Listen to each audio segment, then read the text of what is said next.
చెప్పు Nitish. Actually, this Sunday there was supposed to be a test, I believe, for the memory verses. Auntie, I think she may come or she may not come today. Yeah, next week the memory verse test has been postponed for next week. So everybody whoever is seriously pursuing the memory verses recitation, please be prepared. Next Sunday will be the test. Uncle has clarified. So, next Sunday test. Okay. Memory verses అసలు ఈ సండేనే ఉండే. So aunty గారు రావట్లేదు కాబట్టి next సండేకి postpone చేస్తున్నట్టు uncle చెప్పడంతో మనం next Sunday everybody should come prepared for memory verse test.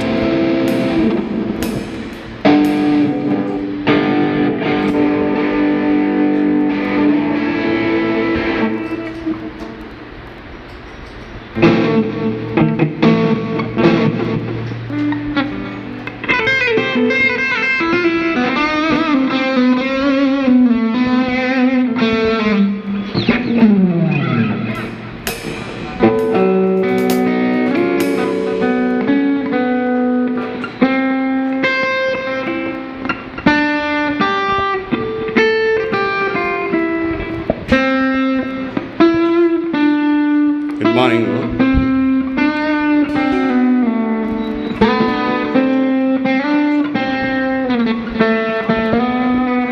So very soon we'll be starting the worship team. I'll hand over the mic to Nitish.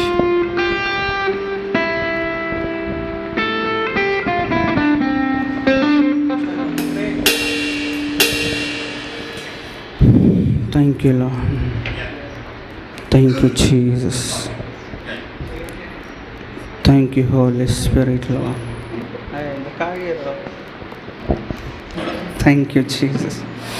Thank you, Lord. Thank you, Lord. Thank you, Lord. Thank you, Lord. Thank you, Lord. Thank you, Lord. Thank you, Holy Spirit.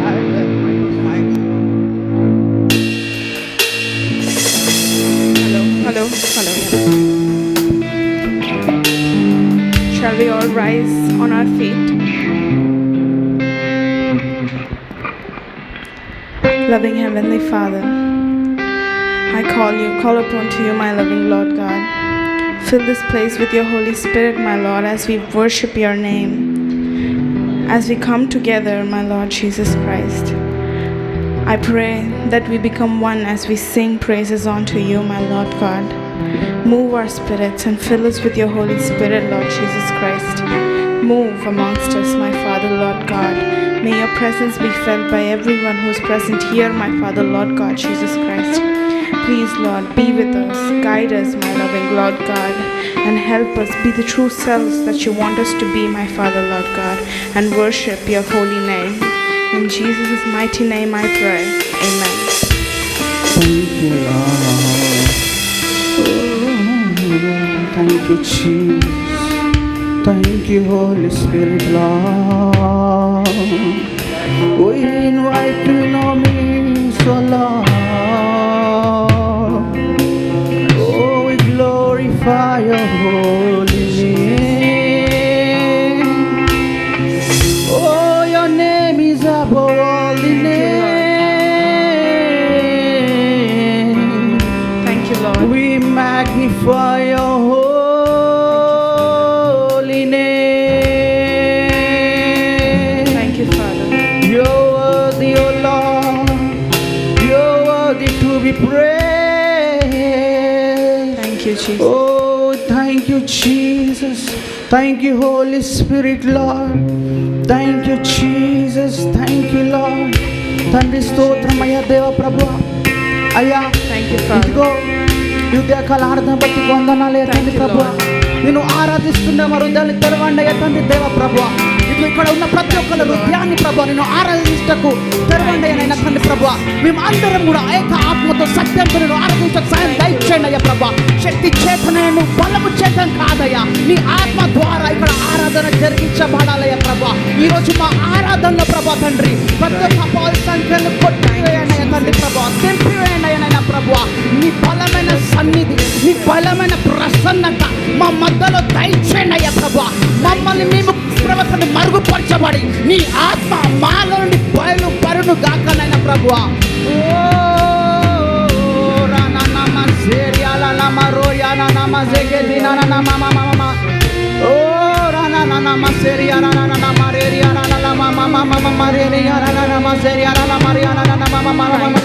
Feel your presence in this place, oh Lord, Daddy Jesus. ప్రతి ప్రభు నీ presence ప్రభుత్వం నీ స్థలంలో దయచేయండి అయ్యా ప్రభు. Thank you Jesus, thank you Lord, thank you Lord, thank you Lord, thank you Lord, thank you Lord, thank you Lord, thank you Jesus, thank you Holy Spirit Lord.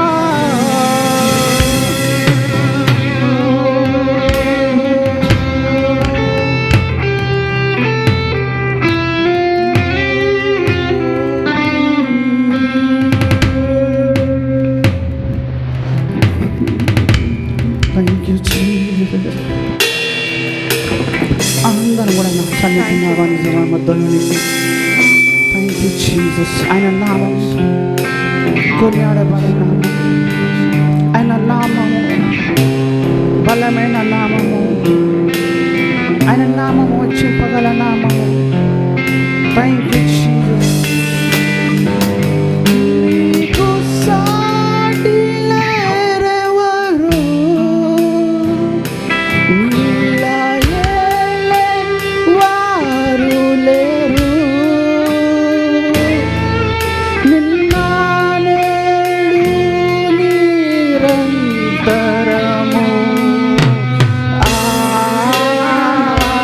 Adonai.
బలమైన దేవా నీకే స్తోత్రమయ్యా.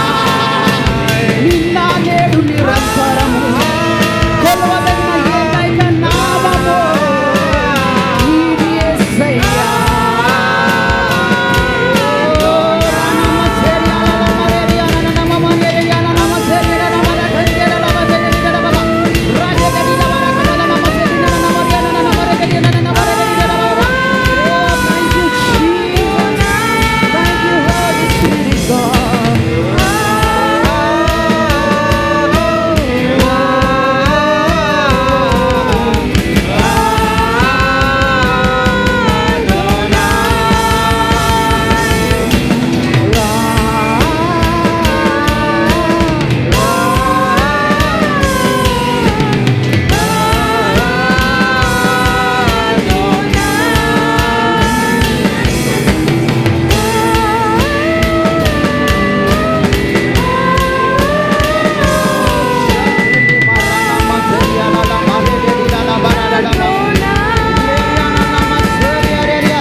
యావే సబో యావే సబో యావే సబో యావే సబో యావే సబో యావే సబో యావే సబో యావే సబో యావే సబో యావే సబో యావే సబో యావే Sabo The Lord of hosts show forth your glory.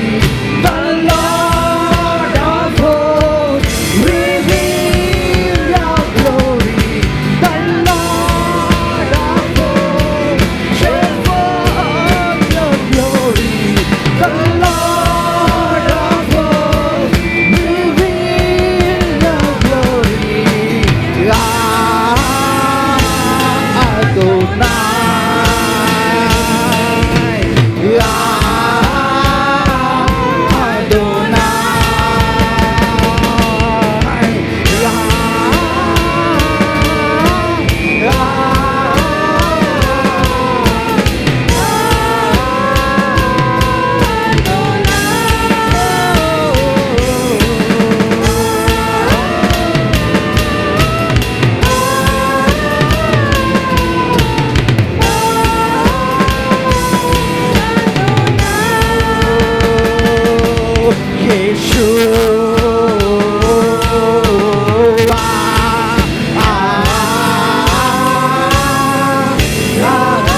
అయ్యా ఇదిగో నీ సన్నిధి బలాన్ని సమలో దయచేయండి అయ్యా ప్రభువా.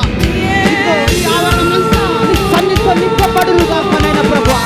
ఒక్కొక్కరి శక్తిని అనుభవించుదురుగా కనైనా ప్రభువా.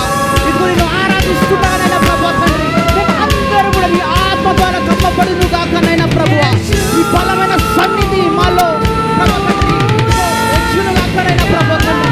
నీ మహిమ మాలో ప్రకాశించబడునుగా కనైనా ప్రభువా తండ్రి. నీ వెలుగు ప్రభువా తండ్రి దయచేయండి అయ్యా తండ్రి దేవ ప్రభువా.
ఆయన వాక్యం సెలవిస్తుంది. ఆయన సన్నిధిలో 1 దినం గడుపుట 1000 దినంలో కంటే శ్రేష్టమేనని చెప్పి ఇదిగో ఈరోజు ఎందరికో లేని అవకాశం దేవుడు మన లెక్కైన సన్నిధిలో నిలిచే భాగ్యాన్ని ఇచ్చి ఉన్నాడు. ఇదిగో ఆయన ఇచ్చిన సమయం అందరం కూడా సద్వినియోగం చేసుకొని మనసారైన ఆరాధిస్తామా? అందరం కూడా మన హృదయాలు తెరచి ఇదిగో ఆయన సన్నిధిలో సంపూర్ణమైన సంతోషం కలదు. Thank you Jesus. నీ సన్నిధానంలో సంపూర్ణ సంతోషం, ఆరాధించుకునే విలువైన అవకాశం. నీ సన్నిధానంలో సంపూర్ణ సంతోషం, ఆరాధించుకునే విలువైన అవకాశం. కోల్పోయినవన్నీ నాకు ఇచ్చుటకును, బాధల నుండి బ్రతికించుటకును. కోల్పోయినవన్నీ నాకు ఇచ్చుటకును, బాధల నుండి బ్రతికించుటకును.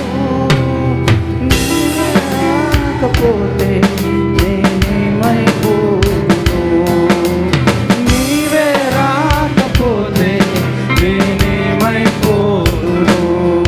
నేనుండాలేనయ్యా, నే బ్రతుకాలేనయ్యా. నేనుండాలేనయ్యా, నే బ్రతుకాలేనయ్యా. నీవే లేకుండా నేనుండాలేనయ్యా, నీ తోడే లేకుండా నేనుండాలేనయ్యా. రాజా నీ సన్నిధిలోనే ఉంటానయ్యా, మనసారా ఆరాధిస్తూ బ్రతికేస్తానయ్యా. రాజా నీ సన్నిధిలోనే ఉంటానయ్యా, మనసారా ఆరాధిస్తూ బ్రతికేస్తానయ్యా.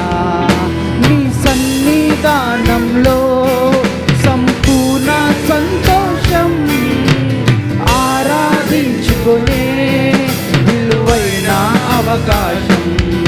నీ సన్నిధానంలో సంపూర్ణ సంతోషం, ఆరాధించుకునే విలువైన అవకాశం. కోల్పోయినవన్నీ నాకు ఇచ్చుటకును, బాధల నుండి బ్రతికించుటకును.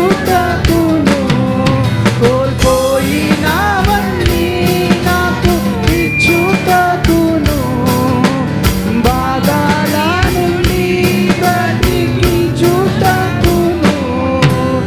నీవే రాకపోతే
ప్రభువా.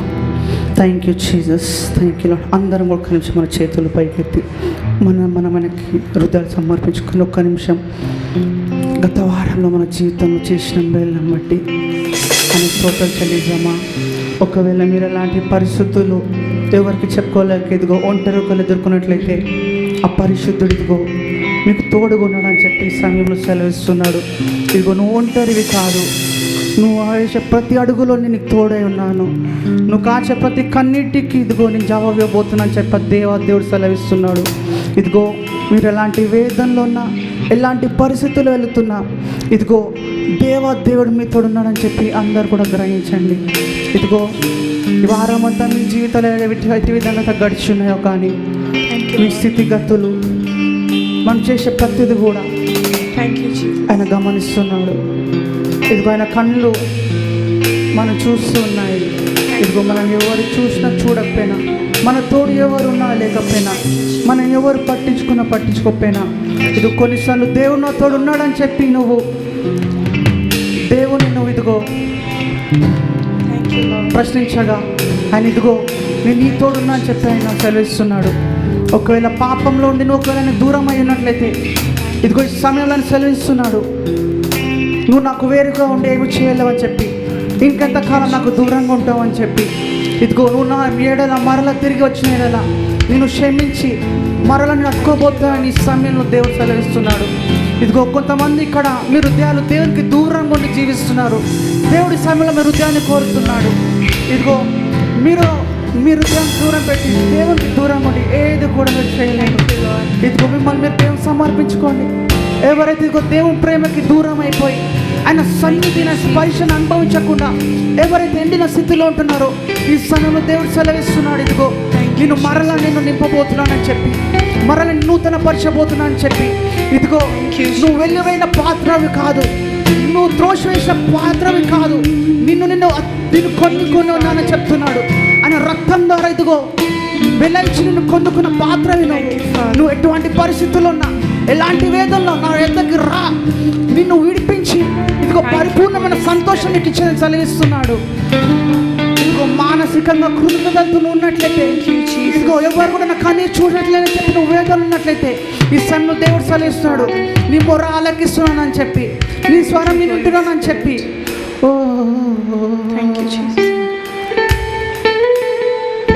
అందరూ కూడా మీరు దళ తెరిచి దేవుడు సమర్పించుకుంటారు ఈ సమయంలో.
దేవ ప్రభా, నీ సన్నిధిని బట్టి ఇదిగో ప్రభా మా ఆరాధన అంతా నీ చేతికి సమర్పిస్తున్నామయ్యా దేవ ప్రభా. మా తోడుండి ప్రభా కదిలినందుకు మీకు స్తోత్రం ప్రభా. ఇదిగో ప్రభా మీరు మాకు ఆరాధన ప్రభా తండ్రి మీకు దీవించండి అయ్యా ప్రభా. నీకు అంగీకారంగా ఉండేటట్లు ప్రభా సాయం దయచేయం ప్రభా. ఇదిగో ఇక్కడ ఉన్న మమ్మల్ని మేము ప్రతిదీ చేతికి సమర్పిస్తున్నాయినా ప్రభా, నీకే స్తోత్రాలు చెల్లిస్తున్నాయినా ప్రభా. ఇది వారమంతా మా తోడుగుండి ప్రభా తండ్రి మాకైతే ఏవైతే ప్రణాళికలు కలిగినావో ప్రతి ఒక్కటి మా జీవితంలో బయలుపరచమని మమ్మల్ని మీ చేతికి సమర్పిస్తూ నా జనేశ్వరం వాడికి ప్రార్థన తండ్రి. ఆమేన్. బిగ్గా చప్పట్లు కొడుతూ దేవుడిని ఆరాధించు. Thank you.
Thank you. Good morning, everyone. Greetings in the name of Lord Jesus Christ. I would like to say that today Auntie may or may not come. So what has happened is today my son from Munich landed up in the morning. So she is trying to settling down and all. So she said she promised that she might come, but I'm not very sure whether she would come or not. It's okay. We'll carry on. God, nobody is indispensable. It's God's work, and we need to carry on with that. And before I start, I'll have an opening prayer. Then we'll call upon Mr. Joel to give the message. Let us look to the Lord in prayer. Heavenly Father, we thank you, praise you once again for this privilege you've given us to be in your presence, Master, this morning. It's not by accident we are come here, because it's your calling which brought us to be in your presence, Lord.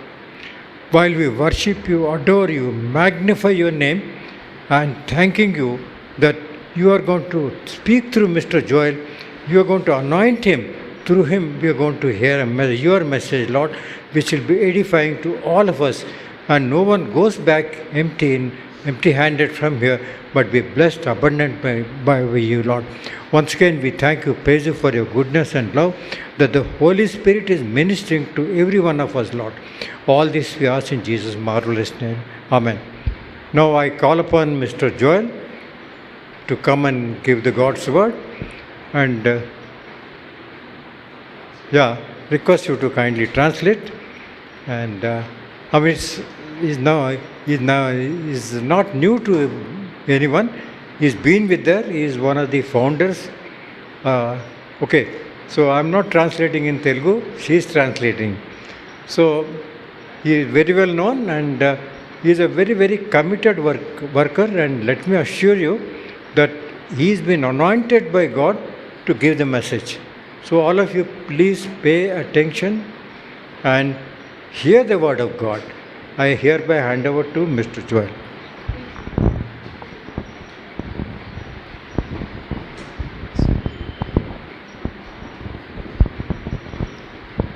So good morning. Welcome everybody. So Auntie has decided that I should give the sermon 2 months back. She has been asking me for the past 3-4 months, but I was not willing. But auntie said, no, no, you have to give. And she gave a topic to me and prayed over it. And the topic she gave was sin. So she asked me to give a sermon, the first sermon in my life. I am giving. If I am falling short of your expectations, please forgive me. So because I have in my audience 80 plus blessed people, and also Nissi, the youngest in this. So I am fortunate to be in the midst of you. So it's a mixed reaction for me. So I come from a background of journalism. I completely go through secular world. I've been through journalism for the past 25 years, working with all prominent media houses.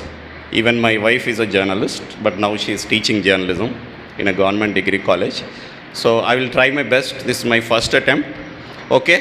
And the auntie asked me to give on sin. So I titled my sermon, The Greatest Problem of Mankind, that is sin, and God's Greatest Solution, that is Jesus. Okay? So I would like to pose some questions in the beginning itself. So if I say, welcome to the world of sin, how many will agree? Yeah. Praise the Lord. ఈరోజు topic పాపము, దానికి solution Jesus. So ఈ ఒక question అనమాట, అందరికీ ఈ పాపపు లోకంలోనికి స్వాగతం, ఈ మాటకి ఎందరు అంగీకరిస్తారు? It should be interactive. So it will be give confidence to me to go forward. Like, so మీ అభిప్రాయాలు చెప్పమనేసి. you can just raise your hands. How many will agree? Cheppandi aunty. You have seen many things in your life. Elizabeth sister. ఈ పాపపు లోకానికి స్వాగతం. Yeah, sister Samantha, I think you are through theology and all that. If I say, welcome to the world of sin, how many will agree? I agree. Yeah, okay. And if I say, welcome to the world of free will, how many will agree? నీ సొంత చిత్తం కోసం అనే ఈ వరల్డ్లోకి మీ స్వాగతం, ఎంతమంది agree చేస్తారు?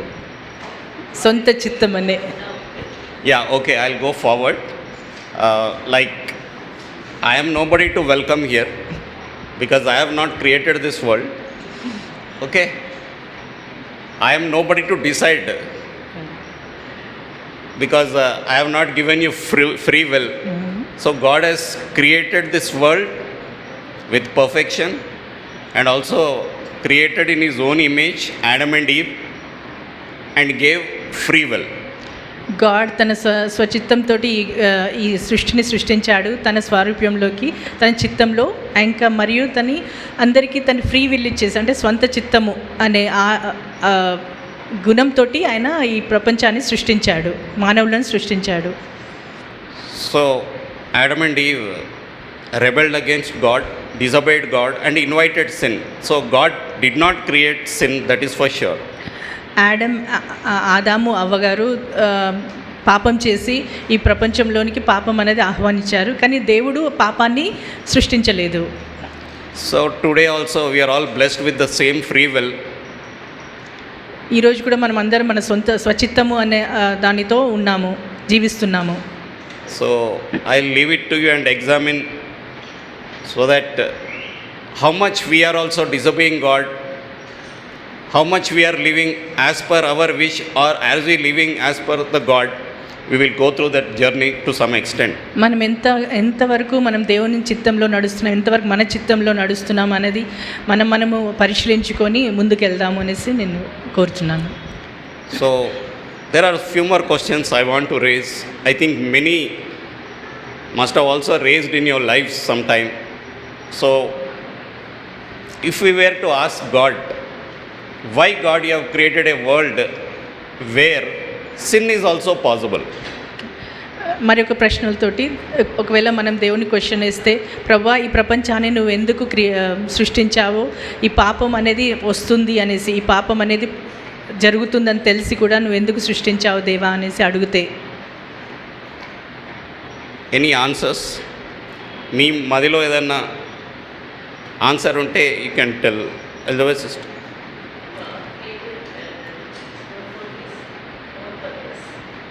Okay. So, what I researched and I concluded is that God never wanted us to be like robots. He blessed us with all good things in our life, and He has given you free will. So He doesn't want you to impose that you should only do this or do that. So that is the reason. So He has given this life with all full powers to you, whether you choose good or bad. దేవుడు ఈ లోకాన్ని తనకి ఇష్టం కోసం సృష్టించుకున్నాడు. కానీ free will అనేసి స్వచిత్తం అనేసి మనుషులకు ఇచ్చేసి తన ప్రకారంగా సృష్టించుకున్నాడు. కానీ ఈ స్వచిత్తంతో దేవుడు తనను వినారా అనేసి అవన్నీ కాకుండా పర్ఫెక్ట్గా సృష్టించి సొంత చిత్తం అనేది ఆదాము అవ్వ అంటే హ్యూమన్ బీయింగ్స్కి పెట్టారు అనేసి So our first parents, they chose rebellion and they invited sin into this world. మొదటిగా మన ఆదాము అవ్వగారు మన పేరెంట్స్ అయిన వాళ్ళు దేవునికి రిబెలియన్ అంటే దేవునికి విరుద్ధంగా పాపం చేసి ఈ లోకానికి పాపం అనేది ఇన్వైట్ చేశారు.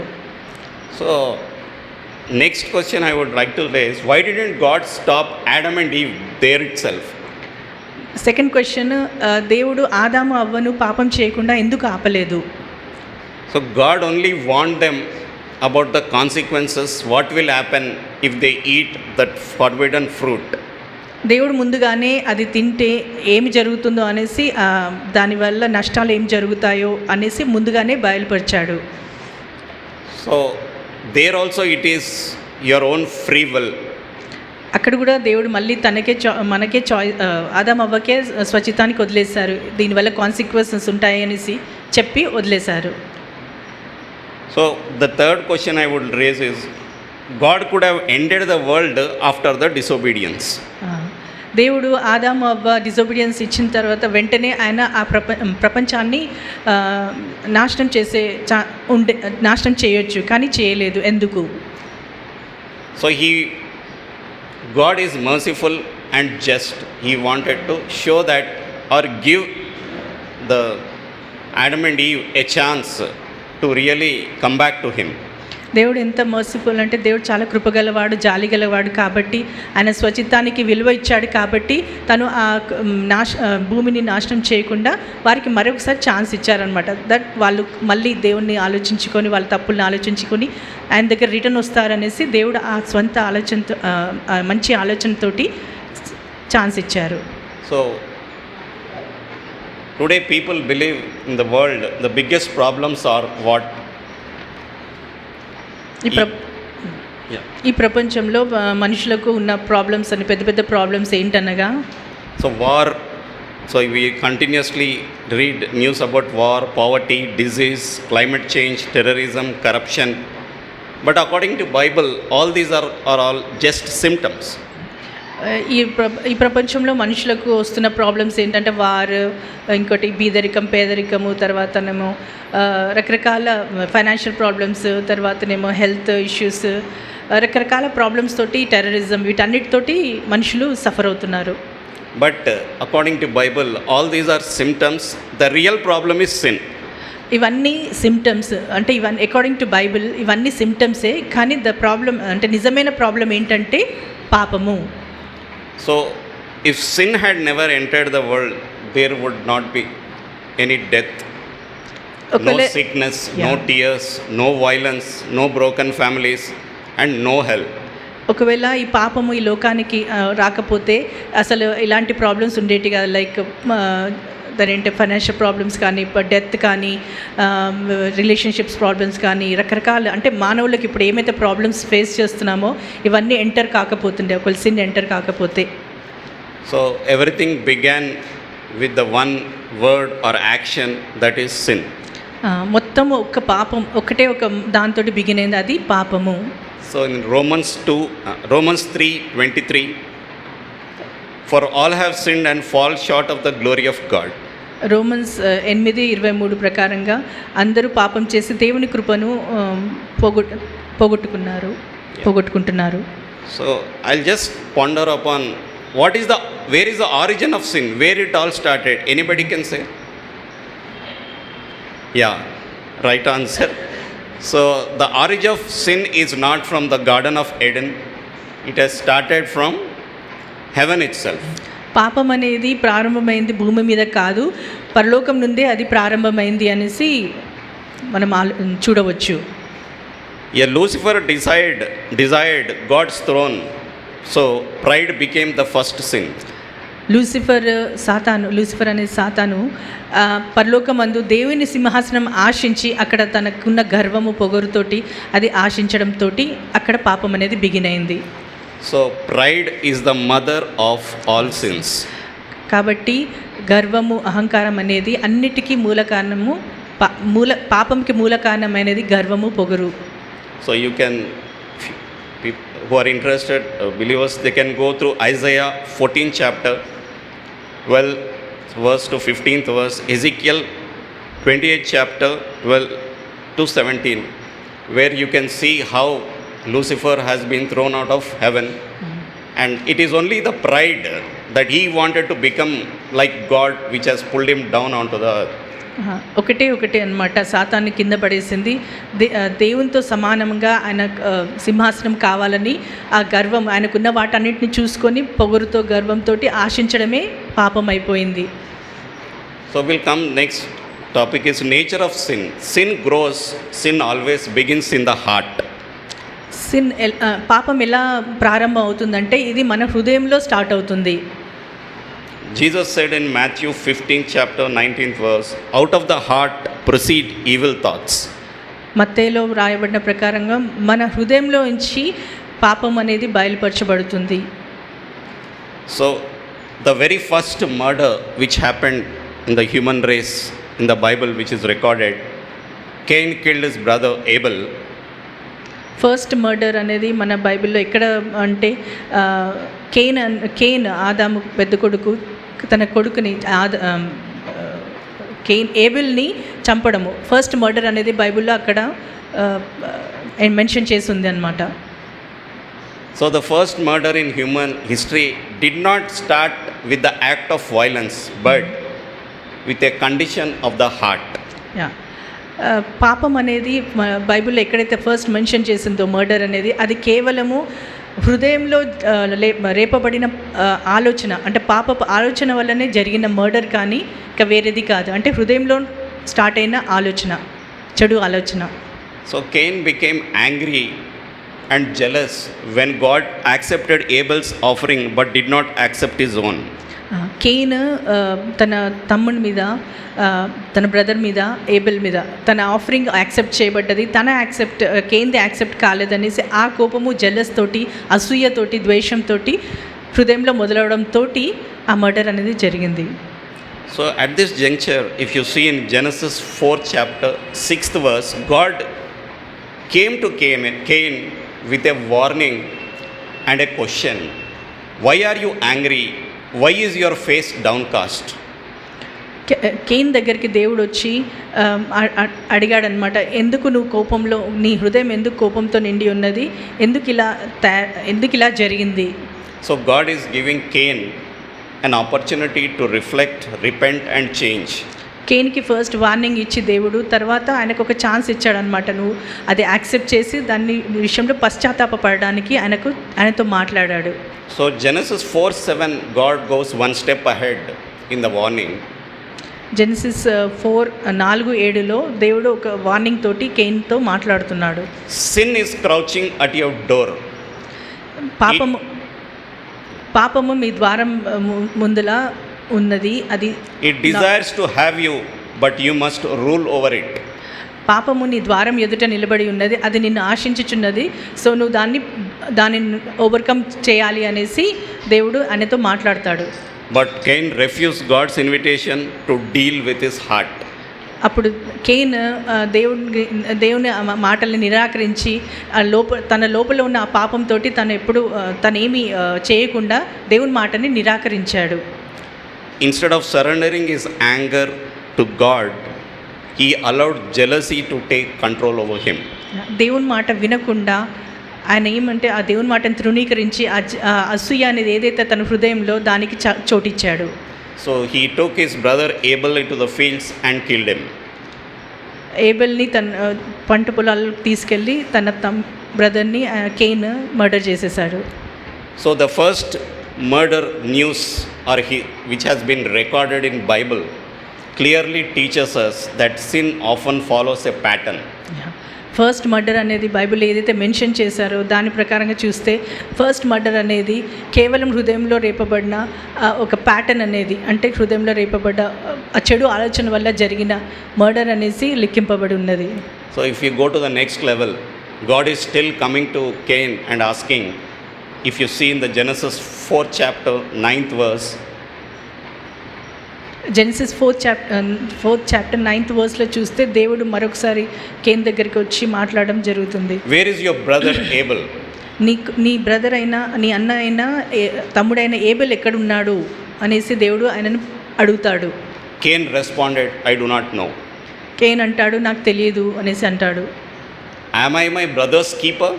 నేను ఆయన చూసుకునేవాడనా, ఆయన ఒక కేర్ టేకర్ అన్నట్టు కేన్ దేవునికి జవాబు ఇస్తాడు. So in this whole, the first murder, if you see the steps, God has been interceding with Cain 3 times, but couldn't stop Cain from killing his brother. ఈ మొత్తం దాంట్లో చూస్తే దేవుడు 3 సార్లు కేన్తో మాట్లాడడం జరిగింది. కానీ 3 సార్లు ప్రయత్నం చేసినా కూడా కేన్ హృదయం మార్చబడలేదు. కేన్ తన సొంత ఆలోచనలతో నింపబడి ముందుకెళ్ళిపోయాడు. So next I am going to the times of Noah. So God is patient, no doubt, but not forever. దేవుడు ఓపిక కలిగి ఉన్నవాడు, కానీ ఎప్పటికీ కాదు. So if you go through the chapter of Genesis 6, where during the times of Noah, people were doing evil things, they are very violent. So the Lord regretted that he had made human beings on the earth. Noah కాలము గురించి మనం ఆలోచిస్తే దేవుడు ఆ Noah కాలంలో జరుగుతున్న పాపము, ఆ ఘోరము అదంతా చూసి దేవుడు అప్పుడు పశ్చాత్తాపపడ్డాడు, నేను ఎందుకు ఈ భూమిని సృష్టించాను అనేసి బాధపడ్డాడు. So the Lord said, I will wipe from the face of the earth the human race I have created. దేవుడు పశ్చాత్తాపం బాధతోటి ఈ భూమిపై నుంచి మొత్తం మానవ జాతిని కంప్లీట్గా నేను తుడిచివేస్తాను అనేసి నిర్ణయించుకున్నాడు. So but only one person, that is Noah, found favor in the eyes of the Lord.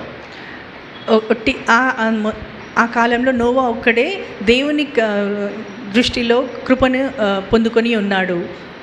So God saved Noah and gave his judgment through flood. దేవుడు నోవా కుటుంబాన్ని కాపాడుకొని మొత్తం తన యొక్క జడ్జిమెంట్ ఆ భూమి మీదకి చేశాడు. So next example I would like to give from the Bible is Sodom and Gomorrah, the 2 major cities in the Bible.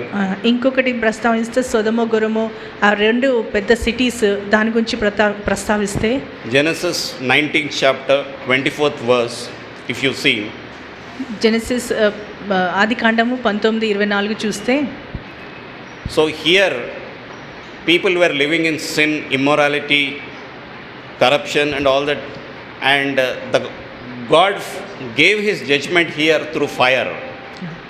దేవుడు సొదొమ గొమొర్రా గురించి చూస్తే అక్కడ భయంకరమైన పాపము, ఘోరము, నేరాలు అన్నీ జరుగుతున్నాయి, అవినీతి భయంకరమైన దాని విషయంలో చూసి దేవుడు తన ఒక జడ్జ్మెంట్ అనేది చూపించాడు. So he burnt up both the cities, but he showed mercy on the family of Lot. దేవుడు అక్కడ ఉన్న మొత్తం 2 సిటీస్ని ఆయన కాల్చివేశాడు, కానీ ఒక కుటుంబం మీద తను కనికరం కృపను చూపించాడు, అది లోతు కుటుంబము. So Lot, who is the Abraham's nephew, who was considered righteous, was saved because God remembered Abraham and showed mercy to Lot in Genesis 19th chapter 29th verse. లోతు అబ్రహాం గారి అన్నయ్య కుమారుడు. ఆయన అబ్రహాం ద్వారా లోతు పైన కృప చూపించి ఆ కుటుంబాన్ని ఆ 2 సిటీస్ నుంచి కాపాడుకున్నాడు. So Lot's 2 daughters, they escaped with Lot and were spared from the destruction. లోతు యొక్క 2 కుమార్తెలు కూడా ఆ భయంకరమైన నాశనం నుంచి తప్పింపబడ్డారు. లోతు 2 కుమార్తెలు.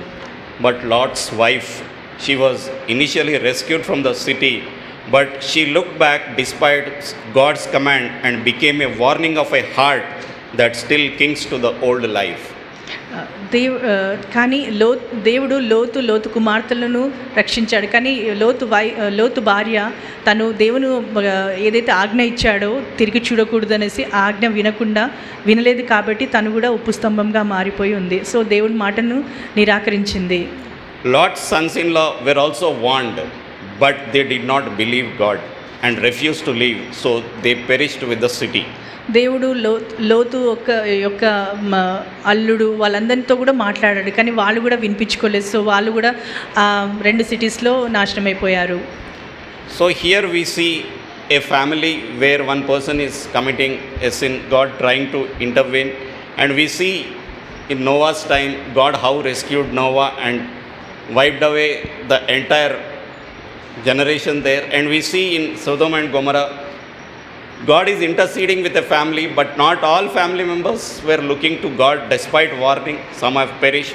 Now we'll come to a reference where we commit lot of sins, but think that nobody is seeing and there will not be any consequence in the surroundings. Noah కుటుంబంతో దేవుడు మాట్లాడినప్పుడు నోవా కుటుంబం మొత్తము దేవుని మాట విని రక్షింపబడ్డది. అదే లోతు కుటుంబం గురించి మాట్లాడినప్పుడు లోతు అల్లుడు వాళ్ళ వైఫ్ వాళ్ళు వినలేదు కాబట్టి వాళ్ళు నాశనం అయిపోయారు. అంటే దేవుని మాట విననప్పుడు జరిగే కాన్సిక్వెన్సెస్ చెప్తున్నాడు. అదేవిధంగా మనం కూడా ఎన్నో చేస్తుంటాము, దేవుడు మనతో కూడా మాట్లాడుతుంటాడు. సో ఆ విషయంలో మనము ఎన్ని కాన్సిక్వెన్సెస్ ఫేస్ చేస్తుంటాము విననప్పుడు అది ముందుగా చూద్దాము. Israelites, when they were under the leadership of Joshua in the Bible, there is a person named Achan who secretly sinned, and that consequence resulted in the death of 36 soldiers. So in the Bible we can see Israel Joshua రూలింగ్లో Achan అనేసి అతని మాట విని ఎంతమంది అక్కడ నష్టపోయారు అనేది మనం ఇప్పుడు చూద్దాము. So after the victory at Jericho under Joshua, God commanded Israel not to take anything from the city because everything was devoted to him. ఎప్పుడైతే జెరికో దానిపైన విజయం కలిగినప్పుడు జాషువా ఒక ఆజ్ఞ ఇచ్చాడు, ఏది కూడా అక్కడి నుంచి మనం తీసుకురాకూడదు అనేసి. కానీ So there Achan was also part of the 12 tribes. He belongs to the tribe of Judah. So he also went to the war, came back victoriously. But when God said you should not touch any of the belongings of that particular kingdom, but Achan, he secretly took a beautiful rope, silver and gold, and hid them under his tent. ఆచాన్ కూడా ఆ యుద్ధంలో ఒక ట్రైబ్లో జూదా అనే ట్రైబ్లో ఆయన ఉన్నాడు. ఆయన కూడా యుద్ధం గెలిచిన తర్వాత దేవుడు ఒక ఆజ్ఞ ఇచ్చాడు, అక్కడ నుండి ఏది కూడా మనము తీసుకురాకూడదు అనేసి ఆజ్ఞ ఇచ్చాడు. కానీ ఆచాన్ తన ఒక సిల్వర్ అండ్ గోల్డ్ సంబంధించిన ఒక తాడుని తీసుకొని వచ్చాడు. So when they went to another kingdom to wage war, they got defeated. ఈ మన ఇజ్రాయెల్ మొత్తము ఇంకొక కింగ్డమ్ని వాళ్ళు వార్ కోసం వెళ్ళినప్పుడు అప్పుడు ఆ ఇజ్రాయెల్ మొత్తము ఓడింపబడింది. So 36 soldiers died. అప్పుడు 36 సోల్జర్స్ చనిపోతారు. So the Israelites leader Joshua was confused and cried out to God. అప్పుడు ఇజ్రాయెల్ ప్లస్ జాషువా కన్ఫ్యూజ్ అయిపోయి దేవుని దగ్గర మొరపెట్టుకుంటున్నారు. So God revealed that someone had disobeyed him. అప్పుడు దేవుడు చెప్పాడు, వాళ్ళ సైన్యంలో ఒకరు దేవునికి విరుద్ధంగా కార్యం చేశారనేసి దేవుడు చెప్తాడు. Achan's hidden sin was exposed and his actions had affected the entire nation. ఆచాన్ అతని వల్ల ఆయన దాచిపెట్టిన ఆ పాపము వెలుగులోకి వచ్చింది. తర్వాత దానివల్ల మొత్తం ఆ సైన్యం ఎంత ఎఫెక్ట్ అయింది అనేసి ఇక్కడ చూడవచ్చు. So the book of Joshua 7th chapter, if you go through, reminds us that our choices are never completely private. Book of Jashuva 7వ అధ్యాయంలో మనము చూడవచ్చు మన సొంత ఆలోచనలు కానీ మన సొంత ప్లాన్స్ కానీ ఎక్కడికి దారి తీస్తాయి దేవుని చిత్తంలో లేనప్పుడు. So our obedience or disobedience can influence many people around us. Yes. మన విధేయత అవిధేయత మన చుట్టూన్న వాళ్ళ మీద ఎంతో ప్రభావం పడుతుంది.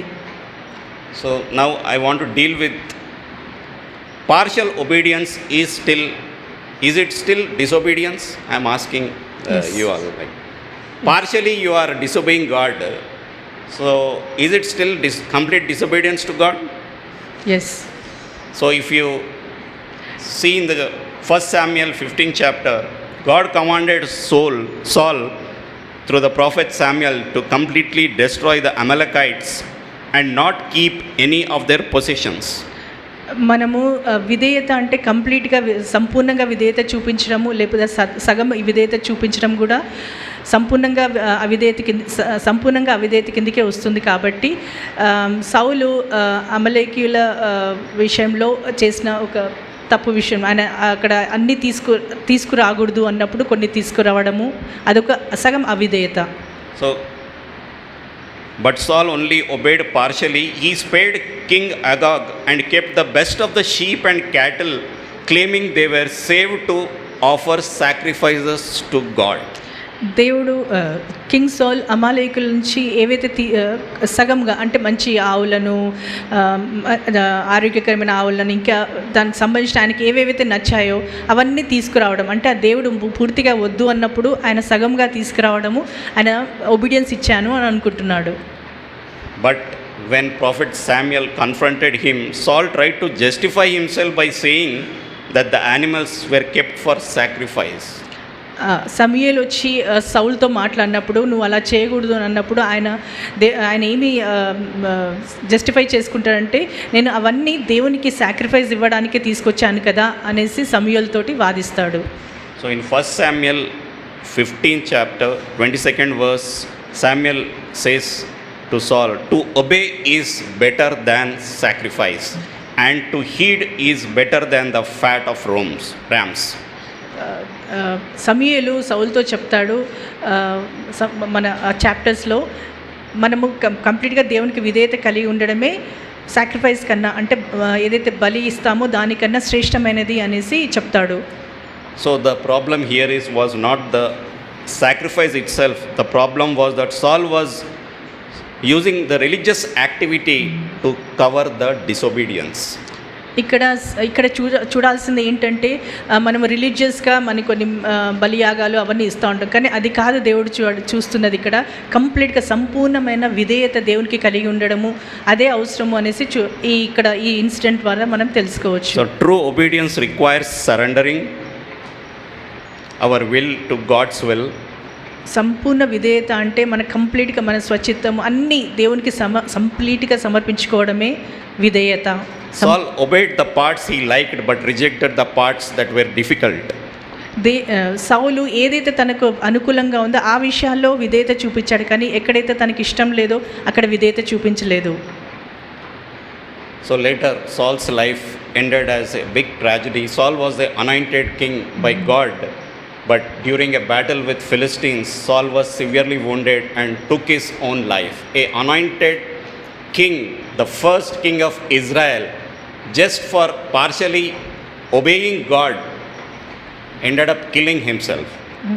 సౌలు దేవునికి సగంలో విధేయత కలిగి ఉండి సగం అవిధేయతగా ఉండి కంప్లీట్గా, అంటే ఫస్ట్ కింగ్ అనమాట మన ఇజ్రాయెల్, దానికి ఆయన అంత అనాయింటెడ్ అతను కూడా దేవునికి అవిధేయత కలిగి అక్కడ ఆయన వార్లో తను సూసైడ్ చేసుకొని చనిపోవడం జరిగింది. అంటే అవిధేయత వల్ల ఎన్ని కాన్సిక్వెన్సెస్ ఉంటాయి, అది సంపూర్ణ అవిధేయత కానీ సగం అవిధేయత కానీ భయంకరమైన, ఎంత అనాయింటెడ్ అయినా ఉన్నా కూడా కానీ కాన్సిక్వెన్సెస్ అనేది భయంకరంగా ఉంటాయి అనేసి ఈ సౌలు స్టోరీ ద్వారా మనం తెలుసుకోకూడదు. So next we will talk about King David, a man after God's heart but who fell into sin but found forgiveness.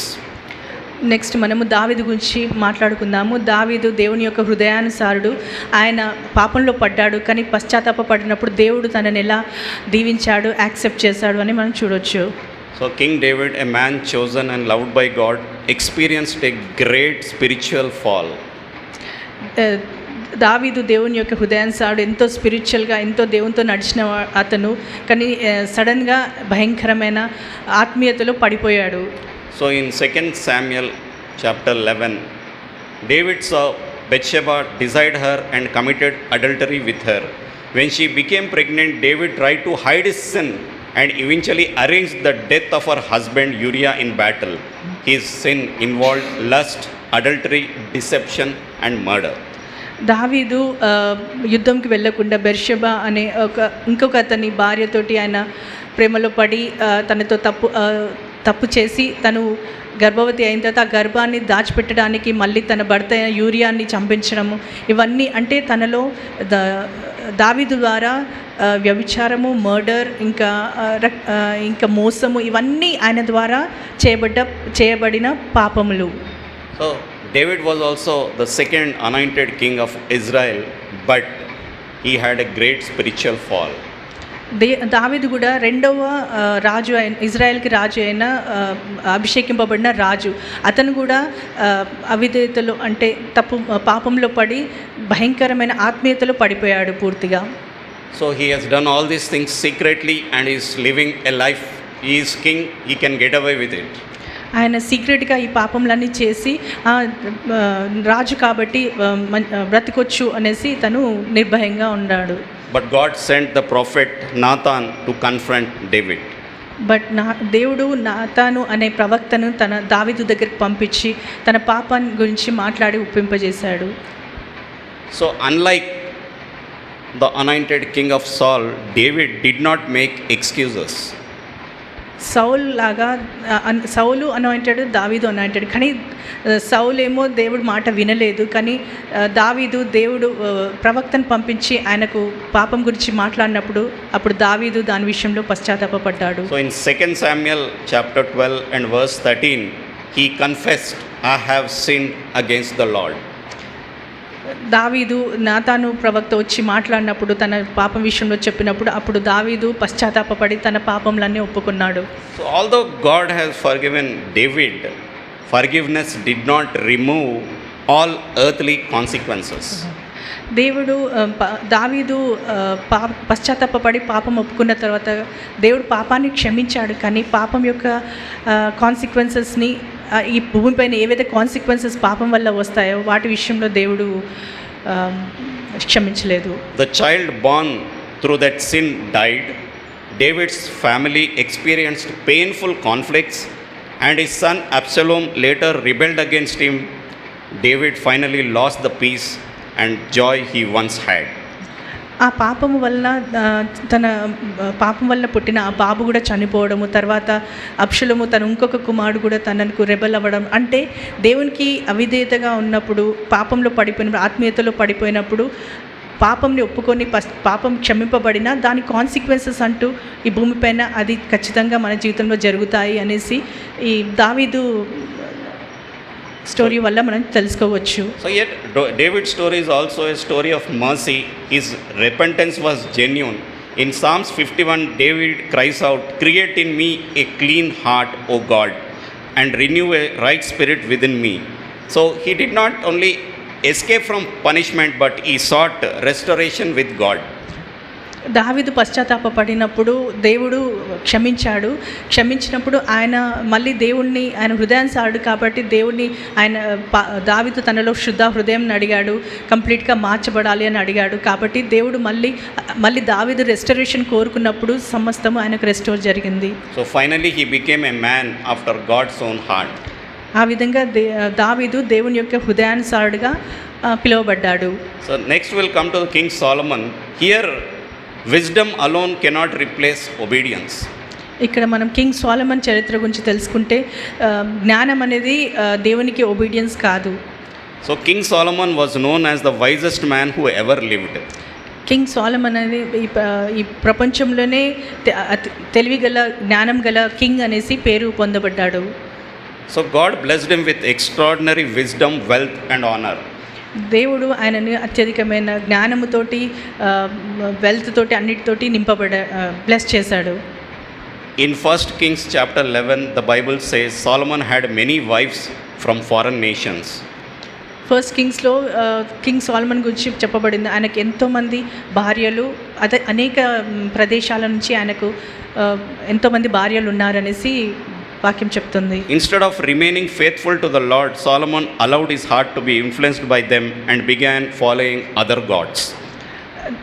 దేవుడు ఇచ్చిన వాటితో బ్లెస్ అయ్యి సంతోషంగా ఉండకుండా ఆయన ఏమయ్యాడంటే, ఆయన ఉన్న అధిక జ్ఞానము దానివల్ల ఆయన ఇతరుల దేవతల్ని పూజించే వారితోటి ఆయన ఇన్ఫ్లుయెన్స్ అయి ఉన్నాడు. So the tragedy of Solomon's life is that he knew God's truth but failed to live according to God's will. సోలొమోన్కి ఇచ్చిన జ్ఞానం వల్ల దేవుని యొక్క చిత్తము సమస్తము తెలుసు, కానీ అక్కడ ఆయన దేవుని చిత్తానికి వెళ్ళకుండా తన భార్యలైన వాళ్ళు ఇంట్రడ్యూస్ చేసిన గాడ్స్కి ఆయన విధేయత చూపించాడు, దేవుడికి అవిధేయత చూపించాడు.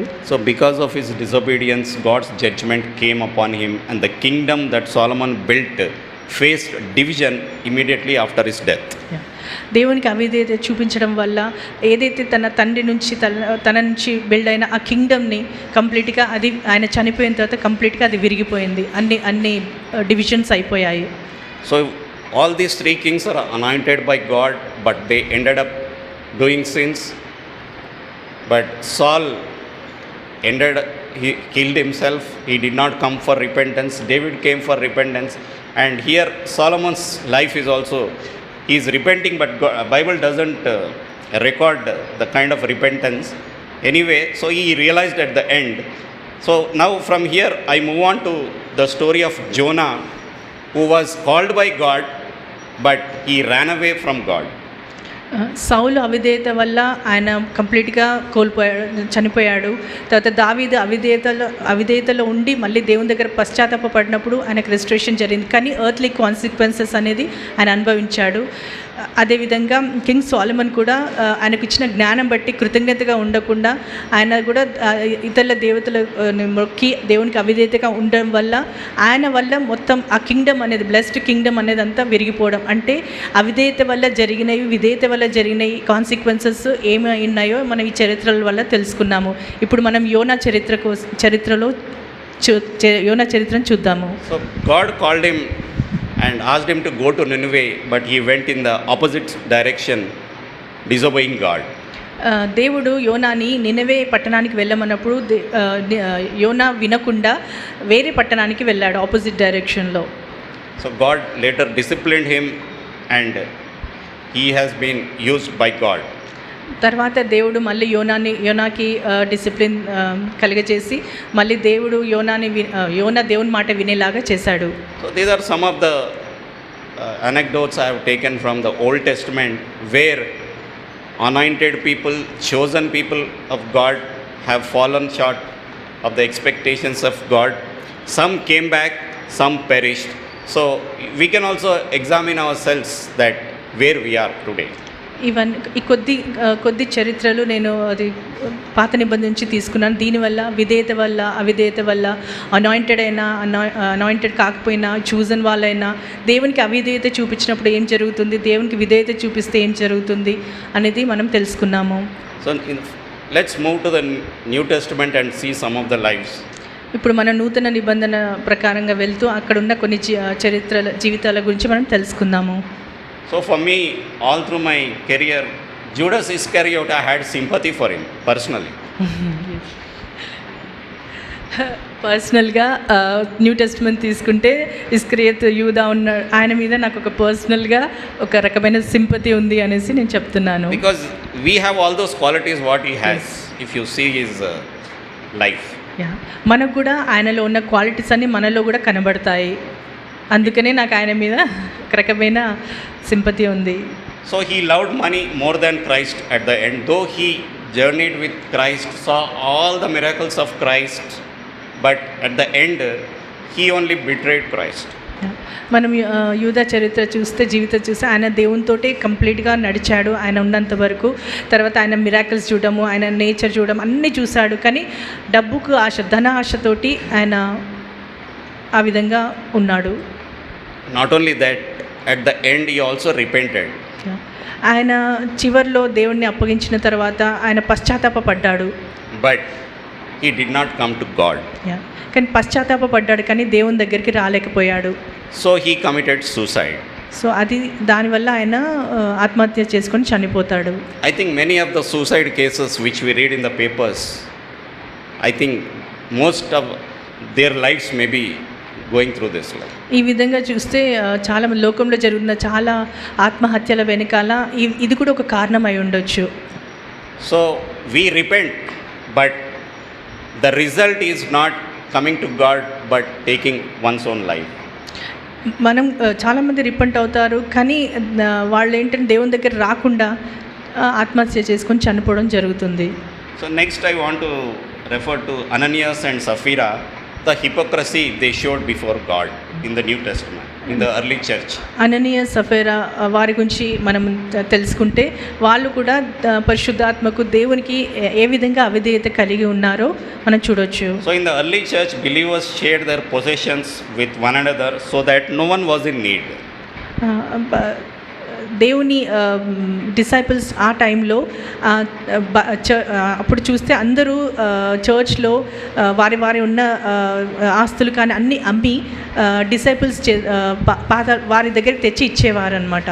So Ananias and his wife Sapphira sold a piece of land, but they secretly kept part of the money while pretending to give the entire amount to God.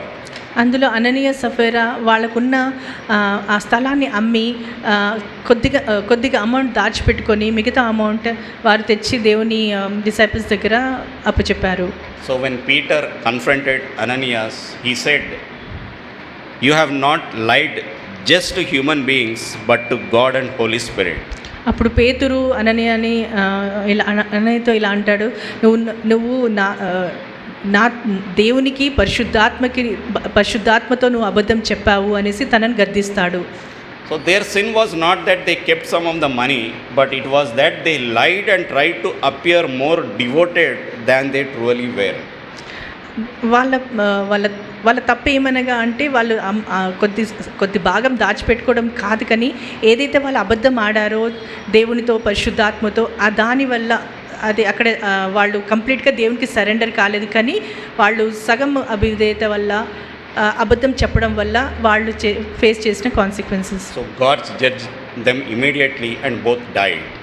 ఇమ్మీడియట్గా దేవుని యొక్క జడ్జ్మెంట్ వాళ్ళ మీద భార్యాభర్తల మీద పడడం, వాళ్ళు చనిపోవడం జరిగింది. So this was a serious warning to the early church that God sees not only outward actions but also the motives and honesty of the heart. ఇది ఒక వార్నింగ్ అనమాట ఎర్లియర్ చర్చ్కి. ఏంటంటే మనం కంప్లీట్గా దేవునికి 100% సరెండరెన్స్ అండ్ నీతి నిజాయితీ కలిగి ఉండాలి, అబద్ధం ఆడకుండా ఏమి దాచిపెట్టుకోకుండా. అంటే ఆ టైంలో కంప్లీట్ సరెండరెన్స్ అనేది అవసరము. It is not only the warning to the early church, but it is warning to us also even present times. ఆలోచిస్తే అది వారికే కాదు, మనకు కూడా ఇప్పుడు మనం కూడా 100% సరెండరెన్స్ నీతి నిజాయితీ కలిగి ఉండాలి అనేసి మనకొక learning. So God values truth more than appearances. God values the truth in ourselves more than how we appear like. దేవుడు మనలో ఉన్న సత్యాన్ని ఆయన చూస్తాడు, అంటే నీతిని చూస్తాడు, మన హృదయంలో నిజాయితీని, కానీ నిజాయితీనే చూస్తాడు, నీతినే చూస్తాడు. So genuine faith is not about impressing people, but it is about being honest and faithful to God. Genuine విశ్వాసం అంటే ఇతరులను మనుషులను ఇంప్రెస్ చేయడం కాదు, కానీ మనలో ఉన్న నీతి నిజాయితీ, దేవుణ్ణి నిజంగా నీతి నిజాయితీతో ప్రేమించడము, దేవుని ప్రకారంగా నడవడమే నిజమైన విశ్వాసము. Yeah, I would also like to refer the life of Peter, who denied 3 times Jesus in his lifetime. పేతురు చరిత్ర చూస్తే ఆయన 3 సార్లు దేవుణ్ణి తృణీకరించాడు. So unlike Judas, Peter repented. ఇస్కరియోతు యూదా రిపెంట్ కాలేదు, కానీ మన పేతురు 3 సార్లు బొంకినా కూడా ఆయన రిపెంట్ అవ్వడము ఇక్కడ చూస్తాము. So we can say that failure is not final when repentance is genuine. ఈ విధంగా చూస్తే మనము ఫెయిలియర్ అనేది మన జీవితంలో ఫైనల్ కాదు, ఎప్పుడైతే మనం నిజంగా పశ్చాత్తాపపడితే. So uncle recently gave a message about Pharisees, and that also inspired me to put this here. The Pharisees appeared religious and followed many traditions, but Jesus exposed their deeper problem. Uncle గారు చెప్పిన వాక్య ప్రకారం చూస్తే last time అది ఫార్సీలు కూడా వాళ్ళు religious rituals అన్ని customs అన్ని ఫాలో అవడం, కానీ నిజంగా చూస్తే వారి హృదయపూర్వకంగా ఎలాంటి పశ్చాత్తాపం కానీ ఎలాంటిది ఏమీ లేదు అనేసి, అంటే వారి హృదయము అలా ఉంది అనేసి దేవుడు చెప్తాడు. So in Matthew 23 chapter, it has been described how they were like they focused on outward appearances while their hearts remained far from God. మత్తయిలో చూస్తే దేవుడు అక్కడ ఫోకస్ చేస్తున్నాడు అనమాట. ఎలా ఫార్సీలు వాళ్ళందరూ మతపరంగా వాళ్ళు అన్నీ చేస్తున్నారు, కానీ వాళ్ళ హృదయం అనేది దేవునికి చాలా దూరంగా ఉంది అనేసి దేవుడు అక్కడ చూపిస్తాడు. So in Matthew 23 chapter 27th verse, Jesus said they were like whitewashed tombs, a beautiful outside but full of corruption inside. దేవుడు జీసస్ అక్కడ వాళ్ళ ఏ విధంగా పోలిస్తాడంటే సమాధులు, సున్నం వేయబడ్డ సమాధుల్లాగా వాళ్ళ అపియరెన్స్ అనేసి చూపిస్తున్నాడు. ఇది మన ఫార్సీల వాళ్ళ హృదయాన్ని, వాళ్ళ నేచర్స్ని. So the story of Pharisees teaches us that true faith is not about looking holy before people. ఫార్సీల యొక్క నిజంగా వాళ్ళకి చూస్తే అసలు ట్రూ ఫెయిత్ అనేది అవుటర్ అంటే బయట ఉన్న అపియరెన్స్ కాదు, కానీ లోపల ఉన్న హృదయం యొక్క స్థితినే అదే నిజమైన విశ్వాసం అనేసి, నీతి అనేసి మనకు వాక్యం సెలవిస్తుంది.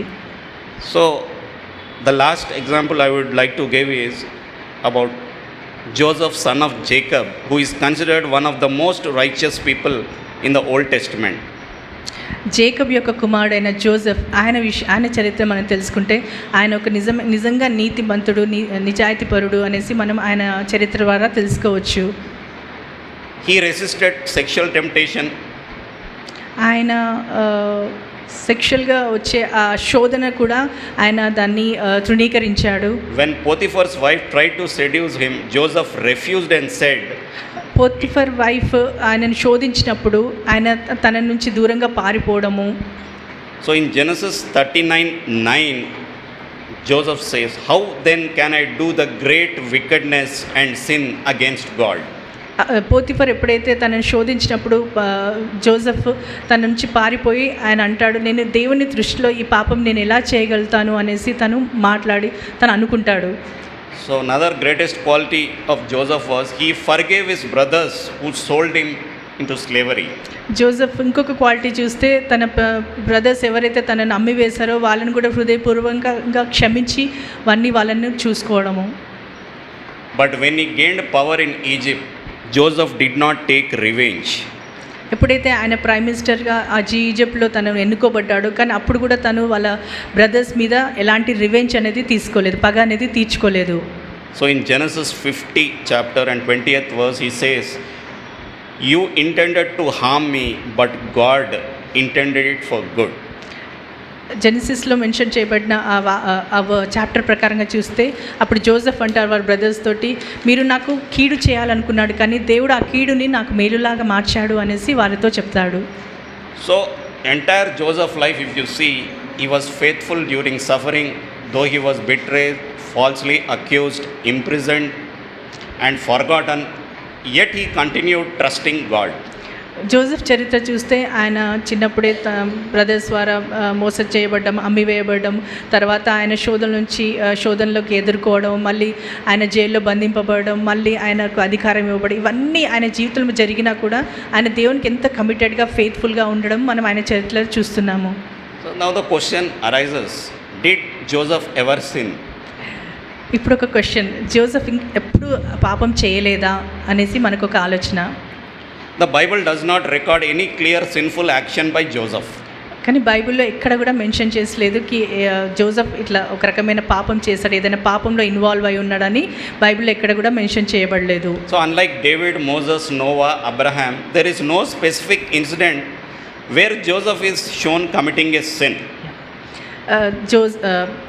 బైబిల్ చరిత్రలో మెన్షన్ చేసినట్టు మోసెస్ కానీ డేవిడ్ కానీ తర్వాత సౌలు ఇంకా రకరకాల మన ప్రవక్తలు కానీ బైబిల్ క్యారెక్టర్స్ తీసుకుంటే ప్రతి ఒక్కరిలో ఒక్కొక్క ఇన్సిడెంట్ చూపించారు ఎక్కడైతే వాళ్ళు పాపంలో పడిపోయారు అనేసి. కానీ వేరే జోసెఫ్ దగ్గరికి వస్తే ఆయన చరిత్రలో పాపం దేవునికి అవిధేయత కలిగి పాపం చేశాడు అనేది ఎక్కడ కూడా mention చేసలేదు.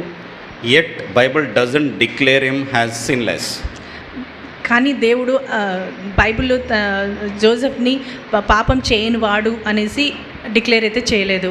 So in the entire Bible, if you see, God created man in his own image. He also sinned, and later on many people have sinned. And Joseph's life, we are struggling to search a statement given in the Bible whether he has sinned, but there is no statement. only for Jesus Christ it described completely sinless.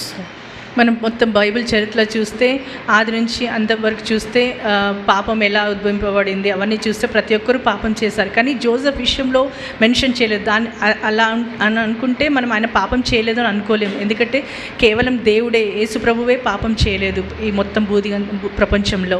So at the end, if we say what is sin, if I question after all these explanations, so anybody can give me answers like, ఇవన్నీ చరిత్రల వల్ల మనం తెలుసుకుంటే ఇప్పుడు మనం ఒక కన్క్లూజన్కి రావచ్చు. పాపం అంటే ఏమిటి అనేసి మీరు చెప్పగలుగుతారా? temptation, okay. Okay. All these are sins. Mostly we consider. But there is one focus point which inspired me. Knowing right but not doing it. James 4th chapter, 17th verse, it says, to him who knows to do good and does not do it, to him it is sin. Temptation, శోధన, అలా అబద్ధాలు చెప్పడం అవే కాకుండా ఇక్కడ బైబిల్లో చూసుంటే జేమ్స్లో mention చేయబడిన ప్రకారము మనము ఏది మంచిది అని తెలిసి కూడా ఆ మంచి చేయకపోవడమే పాపము అనేసి. So sometimes sin isn't what we do, but sometimes it's what we refuse to do. ఏదైతే మనం చేయాలి అనేది, ఏదైతే మంచి పని మనం చేయాలి అది చేయకపోవడమే పాపము అనేసి వాక్యం సెలవిస్తున్నది. So in the King James version of Bible, the word sin appears approximately 448 times. King James version అనే బైబిల్లో 448 సార్లు పాపము అనే మాట వ్రాయబడి ఉన్నది. So and other words like sins, sin, sinful, sinner, sinners, if you put all this together, sin is coming around about 600 times in the Bible. ఒకవేళ మనం పాపము, పాపి, పాపం చేసినవాడు ఇవన్నీ కలుపుకుంటే 668 సార్లు మెన్షన్ చేయబడి ఉన్నది బైబిల్లో. So now we come to the God's solution for sin. God did not leave man in sin. ఇప్పుడు దేవుడు ఇచ్చిన మనకు ఒక సొల్యూషన్ బట్టి దేవుడు మనుషులను పాపంలోనే వదిలివేయలేదు. So in the early creation of the world itself, if you see Genesis 3:15 is the passage where God curses the serpent in the garden of Eden. It says like this, and I will put enmity between you and the woman and between your offspring and hers. He will crush your head and you will strike his heel. So this is happening immediately after the fall of the first generation, the Adam and Eve. Immediately after they have disobeyed God is telling this, that I will put enmity between you and the woman. Here it is you means it is the evil. Okay, and between your offspring and hers. He will crush your head.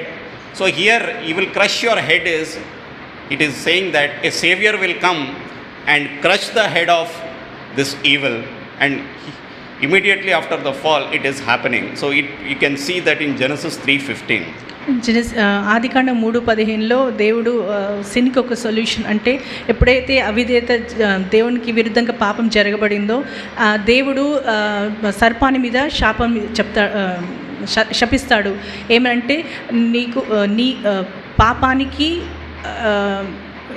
విమెన్కి ఏదైతే వైరం పెడుతున్నాననేసి, తర్వాత women యొక్క of spring తన పాపం యొక్క హెడ్ని మొత్తం crush చేస్తాడు, అంటే పాపం యొక్క అంతం చేస్తాడు అనేసి చెప్పబడింది అన్నమాట. So in a way say after the fall God promised a savior indirectly. ఒక రకంగా ఇది ఏంటంటే అర్థం ఏంటంటే దేవుడు ఈ పాపానికి అంతము ఒక సేవియర్ని పంపబోతున్నాడు, సేవియర్ని లేపాడు అనేసి అర్థం. So in John 1:29 Jesus came. Here it says, behold the Lamb of God who takes away the sin of the world. దేవుడు మెన్షన్ చేశాడు, ఇదిగో లోక రక్షకుడైన ఒక ల్యామ్ని పంపిస్తున్నాను, ఈయన లోక రక్షకుడు అనేసి, దేవుని గొర్రెపిల్ల అనేసి మెన్షన్ చేస్తుంది. So today, now before I conclude, I ask yourself, is there a hidden sin in you? Is there a unforgiveness? Is there pride?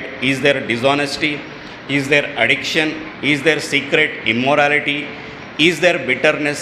Is there compromise? So all these words, whatever references I have given, it sums up that we have all these things to some little or more extent. ఇప్పుడు మనం పరిశీలించుకుందాం. మనలో ఉన్న కోపం కానీ, ద్వేషం కానీ, అవిధేయత కానీ, అంటే ఇవన్నీ అవిధేయత కిందికి వస్తాయి. అంటే పాపము, ద్వేషము, ఇంకా రకరకాలు ఏమైతే మనం దాచిపెడుతున్నామో తెలియని పాపములు, దేవునికి తెలియని పాపములు, ఇతరులకు తెలియని అన్నీ ఏవైతే దాచిపెడుతున్నామో వాటన్నిటిని మీరు ఒకసారి పరీక్షించుకొని అవి ఉన్నాయా లేదా వాటి విషయం తెలుసుకొని పశ్చాత్తాపపడాలనేసి కోరుచున్నాను. Because God already knows it, that you are having it in you.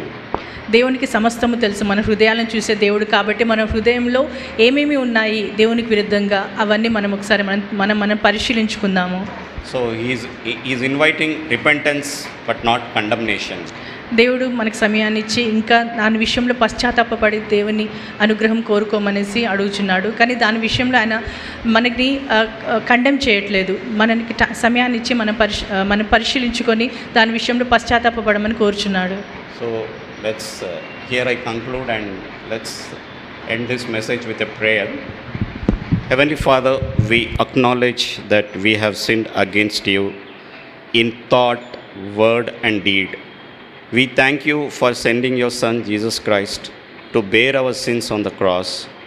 Cleanse us, renew our hearts and help us to walk in holiness by the power of the Holy Spirit.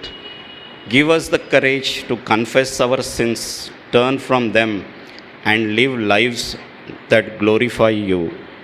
May your grace transform us daily until we stand before you in your eternal kingdom. I ask all these things in the precious name of our Lord and Savior Jesus Christ. Thank you.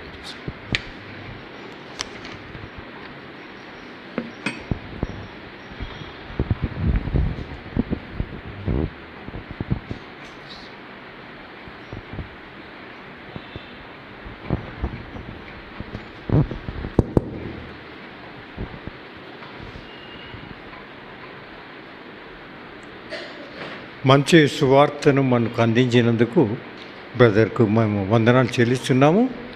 ఇది అతి ప్రాముఖ్యమైనది. It is most important aspect in anyone's life. So you cannot hide any sin from God. You brought out lot of things in great depth and we are thankful to you that God has spoken through you. Let us look to the Lord in prayer, in closing prayer and benediction. Heavenly Father, we thank you, praise you once again for this message you given to us, Lord. We thank you that we are all sinners, for all have sinned and come short of the glory of God, but the gift of God is eternal life through Lord Jesus Christ. Thank you, Lord, for sending your only begotten Son to die on the cross of Calvary for our sins, Lord. For help us to come to you with a repentant, contrite heart, knowing that we are sinners and we require your salvation, Lord. Thank you once again for your message you given to us, Lord. The love of God, the fellowship of the Holy Spirit be with us now and forever and more. Amen.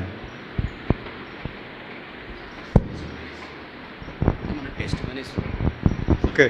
After this, please let's have fellowship with the morning breakfast, and please don't go away. Have your breakfast, fellowship with people. Sorry, I forgot. Anybody has any thing to witness? You can come forward. Nobody is being forced. Unless God tells you, come and you can speak out for a minute or two. I mean, I'm just on behalf of Mr. Joel, I'm mentioning this. So if anyone has anything to say, just in 1 or 2 minutes you can come. Otherwise we can go for our breakfast.